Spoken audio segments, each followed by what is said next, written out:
Բարև։ Սիրելիներ, վերջին անգամ տեսանք, ինչպես Դավիթ Աստծո դաբանագը բերավ Երուսաղեմ,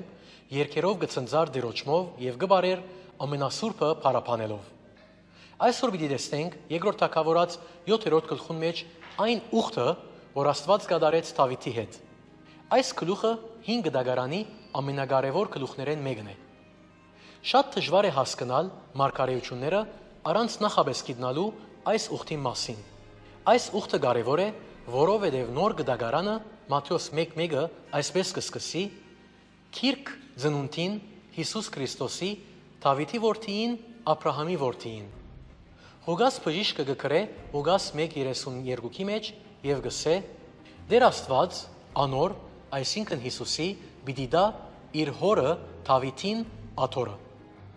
Շատ կարևոր է հասկանալ այս մեկը, որովհետև Աստծո տված խոստումները Դավիթին պիտի կատարվին Քրիստոսով։ Եվ 5 դագարանի մարգարեները միշտ մատնանշեցին այս ուխտին իրենց մարգարեություններուն մեջ։ 7-րդ գլխուն 1-3 համարներում մեջ Դավիթ կսե Նաթան մարգարեին. Ահա ես Եղևնապայդե շինված դանմը մեջ կփնագիմ, բայց Աստծո դաբանագը վրանի մեջ գեցեր է։ Եվ Նաթան կպատասխանե. Քնա, բոլոր սրդիդ մեջ եղածը ըրե։ Բայց մարգարեն սխալեցավ, եւ 4-ն 11 համարներում մեջ Աստված ճշտեց Նաթանի խորհուրդը եւ զինք ղրգեց Դավիթի նամակողմը։ Դավիթին ասե. Ես կգնահատեմ, թե ինք կուզե ինձի դուն կառուցել, բայց ես երբեք չխնդրեցի իր մե կամ ովևէ մեկը ինձի համար դուն կառուցել։ Ես անոնց հետ վրանին մեջ բնակեցա։ Սիրելիներ, 2000 տարի առաջ Քրիստոս եկավ եւ իր վրա վերցուց մեր մարդկությունը։ Փանը մարմին եղավ եւ բնակեցավ մեր մեջ։ Հիսուս իր վրանը շինեց այստեղ մեր մեջ եւ մեզի պես մարդացավ իր ժողովրդին հետ։ Սիրելիներ, թույլ տվեք ամփոփել Նաթանի միջոցով Դավիթին ուղղված Աստծո նամակը։ Դավիթ, դու չես կրնար ինձի դուն շինել։ Ցերքերդ արյունոտ են։ Դու չես կրնար անել այդ մեկը։ Իսկապես սրդիդ մեջ դու գուզես ինձի համար դուն կառուցել եւ ես գարժևորեմ եւ կգնահատեմ այդ մեկը։ Բայց ես քեզի համար դուն պիտի շինեմ։ Ահա թե ինչպես կմտածե դերը, սիրելիներ։ Դու բամը չես կրնարնել դերոջ համար։ Փոխարենը ան ամեն բան պիտի ինե քեզի համար։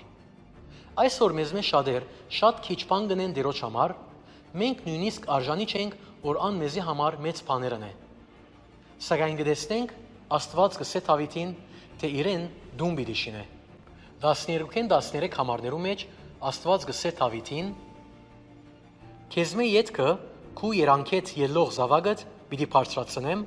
անոր թագավորության աթորը Հավիդյան պիտի գանքնեմ։ Աստված այստեղ Սողոմոնի մասին չէր խոսեր, անդեր Հիսուս Քրիստոսի մասին գսեր։ Թագավորությունը գանցնի Սողոմոնեն թեպի Աբակա։ Այս Դավիթի քահան է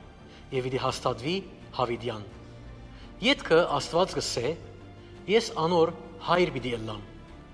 Սիրելիներ, Աստված դեր Հիսուս Քրիստոսի հայրն է եւ ան քու եւ իմ հայրն է վերստին ծնունդով։ Հիմա երբ Դավիթ լսեց այս նամակը, հիացավ եւ 25-րդ համարի մեջ քուհունակ սրդով ըսավ Աստծո. Ըսածից պես ըրե։ Եվ այդ եղավ Դավիթի փրկությունը։ Դեսեք ինչ ըսավ իր կյանքի վերջավորության երկրորդ թագավորաց 23:5-ի մեջ։ Ինձի հետ հավիդենական ուխտը արավ ու իմ բոլոր փրկությունս այս է։ Վերադառնալով այսօրվա ընթերցումին եւ հատկապես 8-րդ գլխուն, Դավիթ ընդարձակեց իր սահմանները,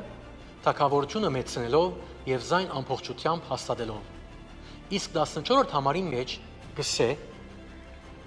Դավիթ ուր որ գերտար, դերը անոր հաջողություն գուդար։ Եվ 15-րդ համարի մեջ կգարտանք. Դավիթ բոլոր Իսրայելի վրա թագավորություն արավ։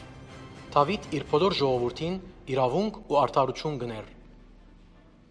Սիրելիս, մտածե եւ ուրախացիր, թե դերը ինչ պիտի ինե ինձ եւ քեզի համար, երբ դեր Հիսուս Հավիդյան թագավոր է Դավիթի քահին վրա։ Ամեն։